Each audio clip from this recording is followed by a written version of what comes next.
Jamaah semuanya yang dirahmati oleh Allah Subhanahu wa taala, alhamdulillah. Allah Subhanahu wa taala mentakdir kita semua untuk sama-sama bisa duduk di majelis dan tempat yang mulia ini untuk menghidupkan warisan Nabi sallallahu alaihi wasallam. Semoga duduknya kita di sini membuahkan duduknya kita di sana bersama Rasulullah sallallahu alaihi wasallam di surganya Allah Subhanahu wa taala, dan semoga kita semua diberi umur panjang, sehat walafiat, terkabul segala hajat, setelah itu diberi kesempurnaan husnul khatimah, amin Allahumma amin. A'udzu billahi minasyaitonir rajim. Bismillahirrahmanirrahim.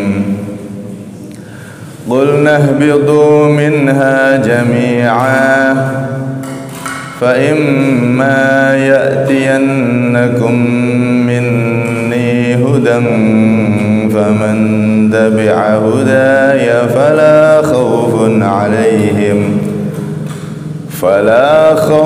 'alaihim wala hum yahzanun.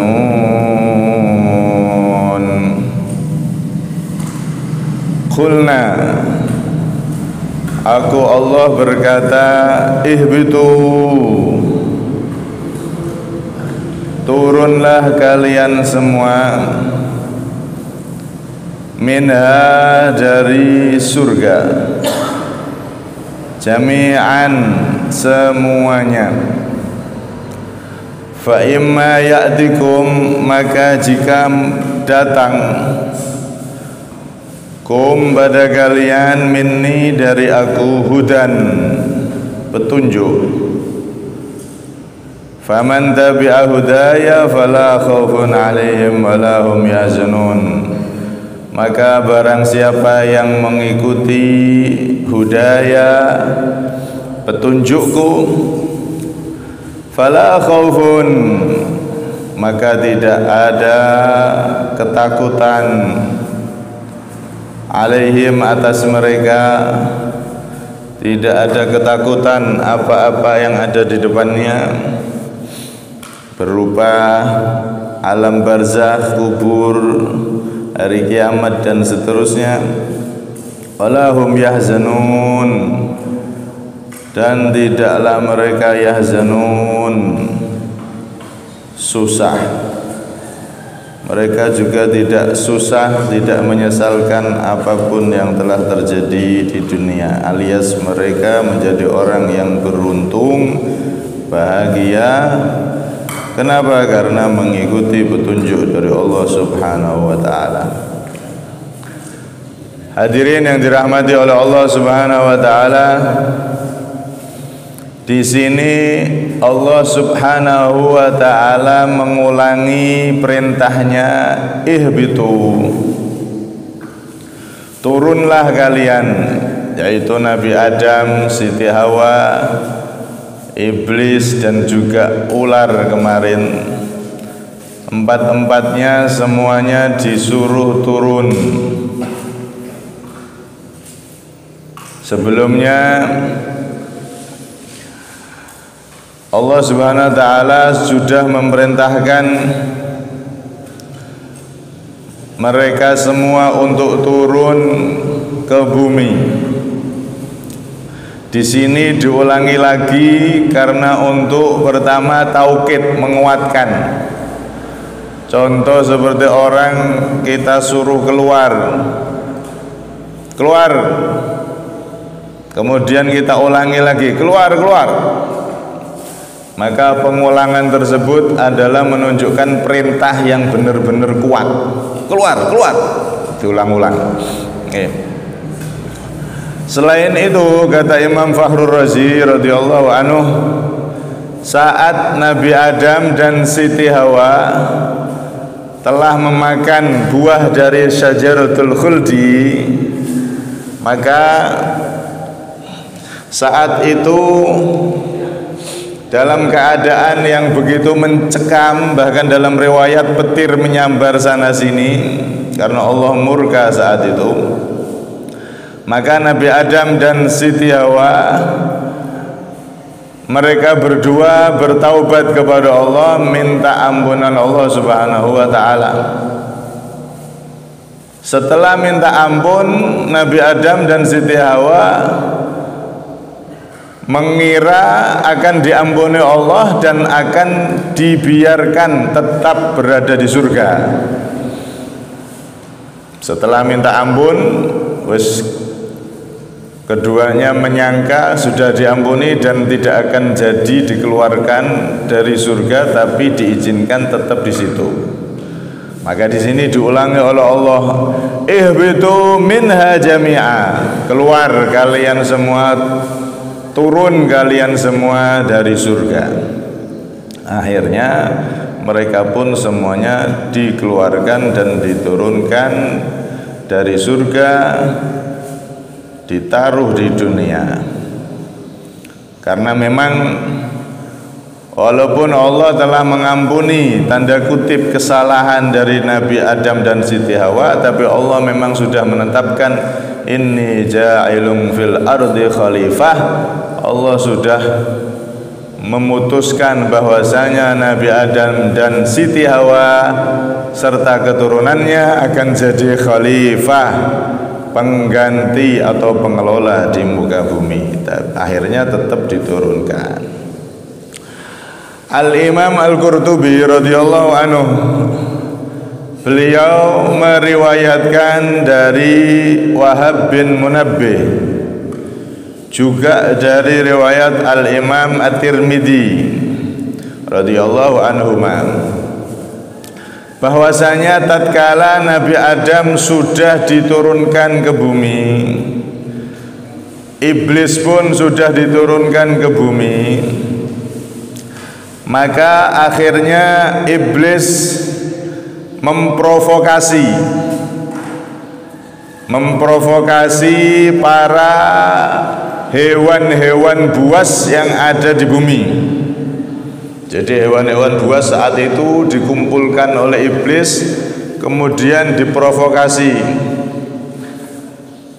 Inna hada aduun lakum fa'ahlikuh. Wahai hewan-hewan buas semuanya kumpul, ketahuilah ini ada makhluk baru yang namanya manusia alias Adam. Mereka itu musuh kalian. Kalau kalian biarkan hidup, nanti hutan kalian, tempat kalian akan tergusur dihuni oleh Adam dan keturunannya. Maka berbahaya ini kalau kalian biarkan Adam itu. Iblis memprovokasi para hewan-hewan buas saat itu. Karena memang kemarin sudah diterangkan iblis itu tidak mampu langsung face to face mengeluarkan tenaga, maksa manusia untuk maksiat sama Allah, untuk melakukan dosa. Iblis langsung mengeluarkan kekuatannya, memaksa, nggak bisa, nggak mampu. Maka saat itu iblis minta bantuan hewan-hewan untuk mencelakai Nabi Adam alaihissalam. Akhirnya hewan-hewan ini berkumpul dan mereka ingin menyerang Nabi Adam alaihissalam.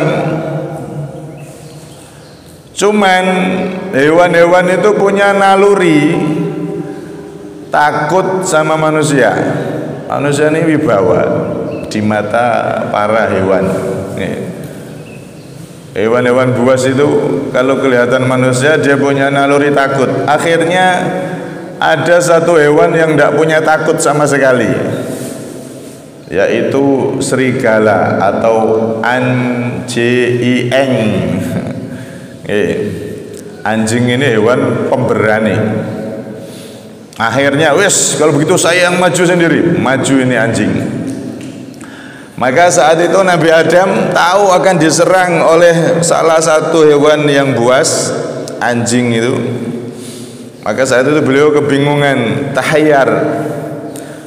Turun Jibril ngasih petunjuk sama Nabi Adam, menyuruh Nabi Adam untuk mengusap kepala anjing tersebut. Akhirnya diusap itu anjing kepalanya yang semula pengen nyerang, pengen memangsa Nabi Adam, berubah anjing tersebut tunduk sama Nabi Adam. Dari situlah anjing-anjing itu bisa dimanfaatkan oleh manusia, bahkan saat sangat berguna untuk manusia. Saat ini anjing pelacak, anjing itu kan macam-macam. Ada anjing pelacak itu harganya sampai MM-an, dipakai oleh para polisi untuk melacak bom, teroris dan lain-lain. Itu awalnya menurut Imam Al-Qurtubi dulunya sangat musuh sama manusia anjing itu, tapi ketika sudah diusap kepalanya oleh Nabi Adam, maka anjing itu pun bisa lunak jinak terhadap manusia. Ada yang galak, masih ngikuti bisikan iblis anjing itu. Ada yang lunak, bisa dimanfaatkan oleh manusia untuk menjaga atau meneliti dan lain-lain. Saat itu Nabi Adam juga dikasih tongkat. Wa nazalat alaihi tilkal asa allati ja'alaha Allahu ayatan li Musa fakana yadrudu biha siba'a an nafsihi. Imam Qurtubi juga meriwayatkan saat itu Nabi Adam diberi tongkat agar tongkat itu dipakai Nabi Adam melindungi diri dari serangan hewan-hewan buas. Beliau jaga diri pakai tongkat plus dijaga oleh anjing yang sudah jinak tadi itu. Akhirnya hewan-hewan buas yang lain tidak ada yang berani mendekat apalagi mencelakai beliau. Karena itu tongkat yang dipakai Nabi Adam itu, kata Imam Qurtubi, itu diwariskan ke anaknya, ke cucunya, terus sampai akhirnya tongkat itu dipegang oleh Nabi Musa alaihissalam. Tongkat yang berkah dibawa pertama oleh Nabi Adam, terus ke nabi-nabi setelahnya, keturunan beliau, sampai pada Nabi Musa alaihissalam. Tongkatnya Nabi Musa itu kan keren, termasuk mukjizat terbesar Nabi Musa ya tongkat itu, karena tongkatnya bisa berubah jadi ular yang begitu besar sehingga semua tim sihirnya Fir'aun kalah. Tongkatnya Nabi Musa juga bisa dipukulkan ke laut hingga lautan terbelah. Karena itu tongkat ini dipakai oleh para nabi. Begitu juga para ulama itu biasanya mereka kalau sudah 40 tahun ke atas itu banyak yang memakai tongkat. Termasuk salah satunya dalam riwayat itu Al-Imam Asy-Syafi'i. Beliau nek tuwane ya boten tua-tua amat, masih muda, tapi sudah pakai tongkat kesana kemari. Ketika ditanya, malaka tamsi 'alal 'asa walasta bikabir wala mariyad.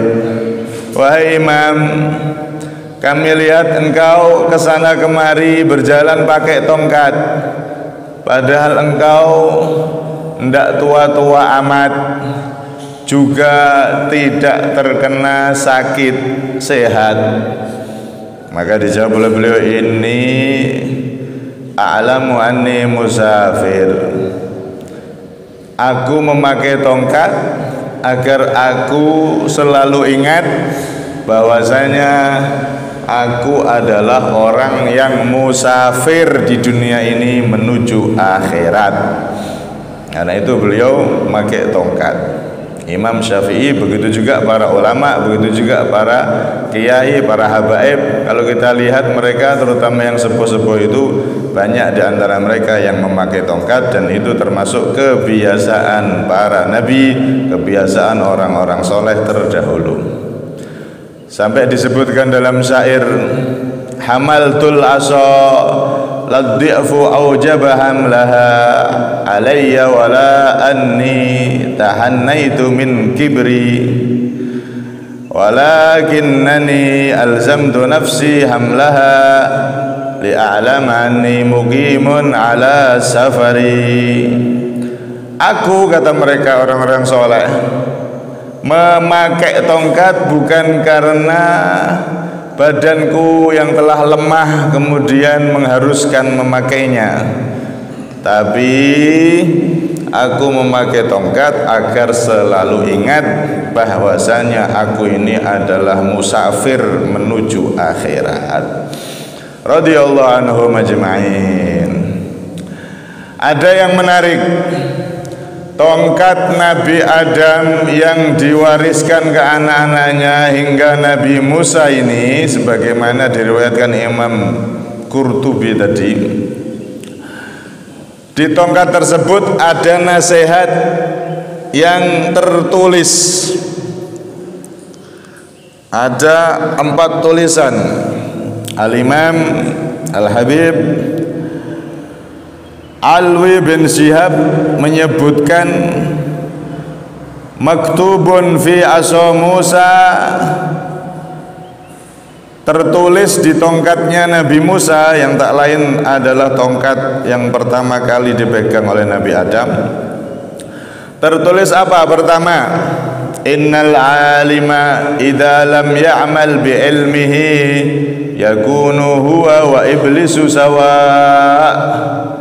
Sesungguhnya orang alim yang tidak memanfaatkan ilmunya, tidak mengamalkan ilmunya, orang alim yang dia ternyata ahli maksiat, dia ternyata bukan ahli ibadah, perintah Allah diterjang, larangan Allah diterjang, hati yang seharusnya dibersihkan, orang alim jadi ustadz, jadi kiai, ternyata iri sana iri sini.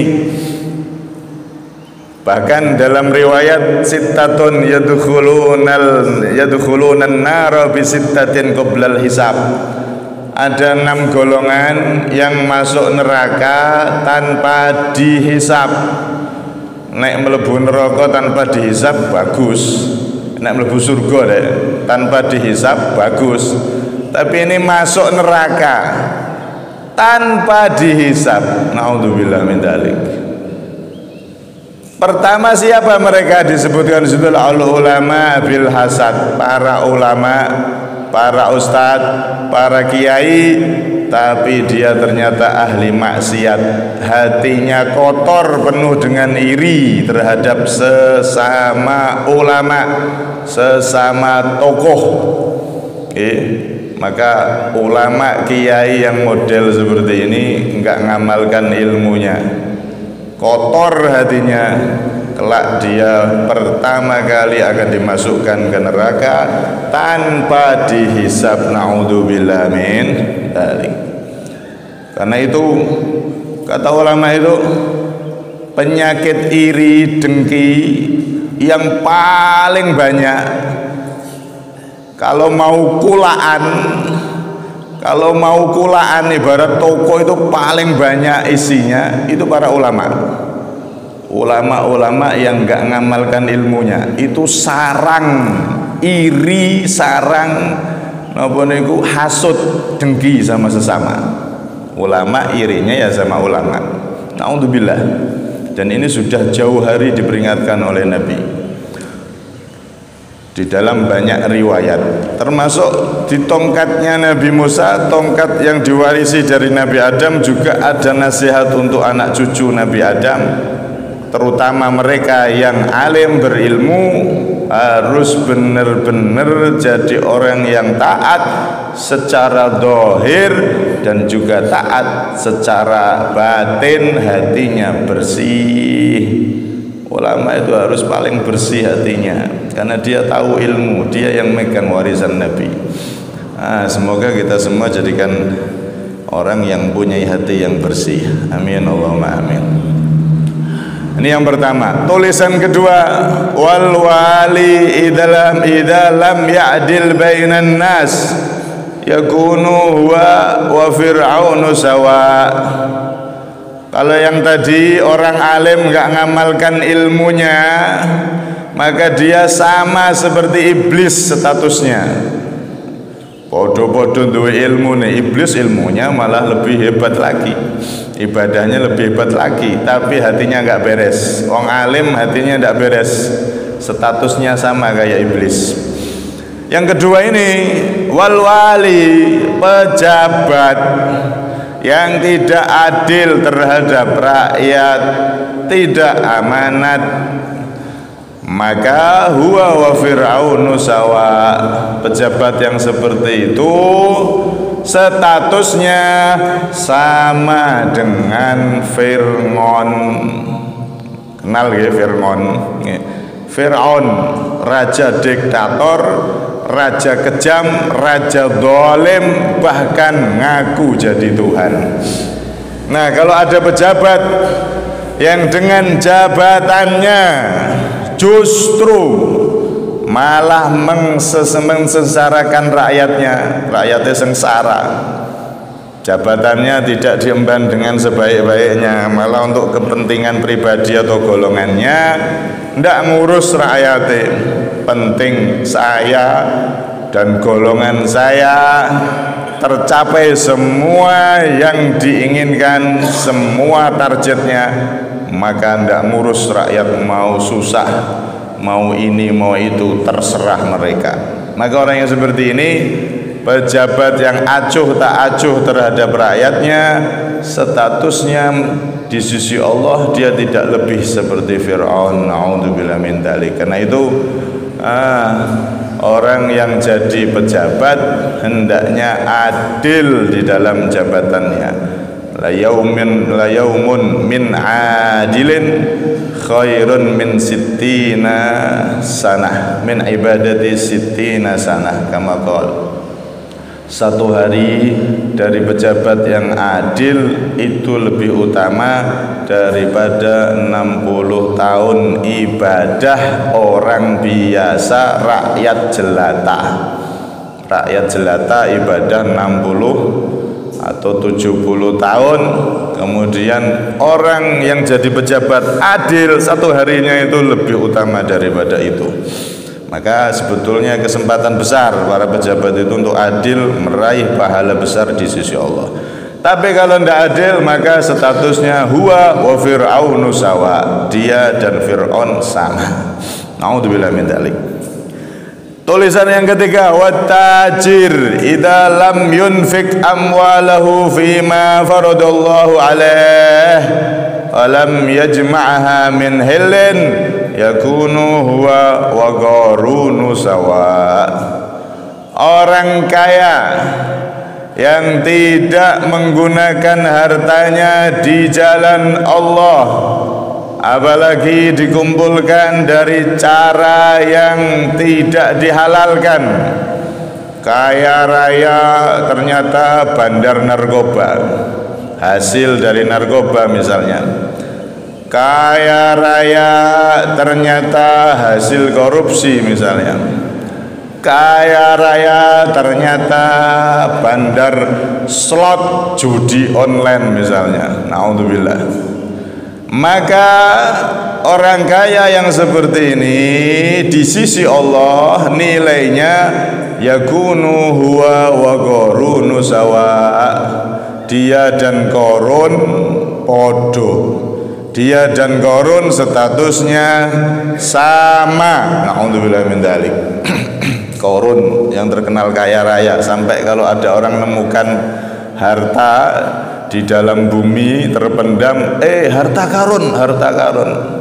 Karena memang korun ini harta-hartanya ditenggelamkan, dimasukkan ke bumi oleh Allah Subhanahu wa taala. Kaya raya, nemen kayane. Sampai sering diceritakan itu korun, kunci gudangnya kalau dikumpulkan, saking banyaknya gudang itu diangkat oleh 70 orang yang dempal-dempal, kuncinya aja tidak mampu diangkat, apalagi isi gudangnya. Kunci ini tok niku. Kaya, benar-benar kaya raya. Gudangnya penuh dengan emas, penuh dengan perak dan seterusnya, sebanyak itu.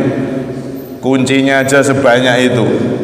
Kalau kita lihat zaman sekarang itu orang kaya, terkaya di dunia sama korun itu masih tidak ada apa-apanya. Jauh masih. Orang sekarang tidak ada yang sekaya korun. Enggak ada yang sekaya korun. Ini orang kaya yang tidak memanfaatkan kekayaannya di jalan Allah.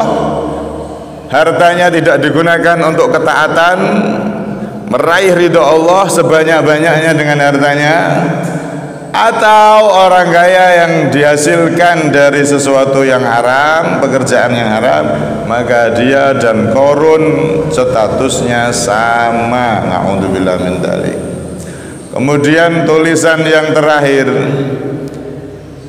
wal faqiru idza lam yasbir ala faqrihi yakunu huwa wal kalbu sawa. Orang miskin, fakir miskin yang tidak sabar diuji oleh Allah dengan kekurangan, maka orang tersebut huwa wal kalbu sawa, dia dan kalbu, al kalb yaitu anjing, orang yang miskin tapi tidak sabar. Wes miskin ahli nyuri, wes miskin ahli slot sisan. Nek pengajian ngerti HP, wah ini pojokan. Ternyata asik main slot. Kentekan duit nyolong, kentekan duit ngunduh sawite wong. Repot ini. Wes miskin ahli maksiat, enggak ibadah sekali juga. Salate juga hilang, enggak pernah salat. Puasa Ramadan tidak pernah puasa. Maka yang seperti ini naudzubillah, dzalika huwal khusranul mubin, khasirad dunya wal akhirah, dzalika huwal khusranul mubin. Orang yang rugi dunia dan akhirat. Rugi di dunia, wes miskin, tidak punya apa-apa, sengsara. Malah ahli maksiat istiqomah meninggalkan ibadah, istiqomah di tempat-tempat judi, di tempat-tempat yang dilarang oleh Allah, naudzubillah. Maka orang seperti ini rugi di dunia, rugi di akhirat. Sengsara di dunia plus sengsara di akhirat, itulah kerugian yang nyata. Dzalika huwal khusranul mubin. Naudzubillah min dzalik. Orang yang semacam ini sudah fakir miskin, tidak punya ibadah, maka dia dan wal qalbu sawa, dia dan anjing sama nilainya di sisi Allah Subhanahu wa taala. Naudzubillah min dzalik. Karena itu ketika kita diuji oleh Allah kekurangan, maka boleh kita kekurangan dunia, karena memang kita hidup di dunia ini ya kadang kurang kadang lebih. Tapi jangan sampai kita kekurangan amal ibadah, yang mana itu akan jadi bekal sejati kelak di akhirat. Kalau ada orang fakir, miskin, sabar, tetap ahli ibadah, tetap ahli sholat, tetap jaga diri, menghindari maksiat, maka orang yang semacam ini, kata Rasulullah dalam banyak riwayat itu, kelak orang yang fakir miskin akan dimasukkan surga 500 tahun terlebih dahulu daripada orang-orang kaya. Daripada orang-orang kaya, orang miskin masuk surga terlebih dahulu, kalau memang ketika hidup di dunia dia jadi orang yang sabar. kurang tapi tetap ahli ibadah. Tapi kebanyakan manusia itu kalau sudah diuji fakir miskin tidak punya apa-apa, kebanyakan yang nggak sabar. Makanya Nabi mengatakan kadal fakru ayyakuna kufro, hampir saja kefakiran kemiskinan itu menyebabkan kekufuran. Berapa banyak orang yang diuji fakir miskin tidak kuat, akhirnya ninggal ibadah, akhirnya melakukan maksiat, bahkan akhirnya dia keluar dari Islam, murtad karena diiming-imingi harta oleh oknum agama lain, sehingga dia pun keluar dari agamanya, keluar dari agama Islam gara-gara tidak sabar diuji. Jadi di ayat ini, siapa yang mengikuti petunjuk dari Allah ketika hidup di dunia, maka dia la khaufun alaihim wa lahum yahzanun, tidak ada ketakutan yang ada di depannya. Ada kubur, ada mahsyar, ada hari kiamat, ada surga dan neraka. Maka orang kalau sudah di dunianya ketika hidup mengikuti petunjuk dari Allah, mengikuti jalannya para nabi, maka mereka tidak ada ketakutan sama sekali. Begitu juga tidak ada penyesalan. Setelah dia masuk ke alam barzah, dia nggak ada penyesalan sama sekali terhadap segala sesuatu yang pernah dia lalui dalam kehidupan ini. Alias mereka jadi orang yang benar-benar bahagia, beruntung, tidak ada takut, tidak ada penyesalan bagi mereka semua. Yaitu siapa? Orang-orang yang mengikuti ajaran Allah Subhanahu wa taala, petunjuk dari Allah yang dibawa oleh para rasul, diteruskan oleh para ulama. Jadi terakhir kesimpulan satu, kesimpulannya pertama, nasihat yang ada di tongkatnya Nabi Musa tadi itu tamparan keras untuk semua keturunan Nabi Adam. Yang alim harus benar-benar ahli ibadah dohir batin, dibersihkan hatinya. Apalagi sing mboten alim, sing alim mawon nek atine ndak beres mlebu neraka.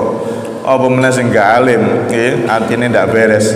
Kemudian yang kedua, pejabat harus amanat.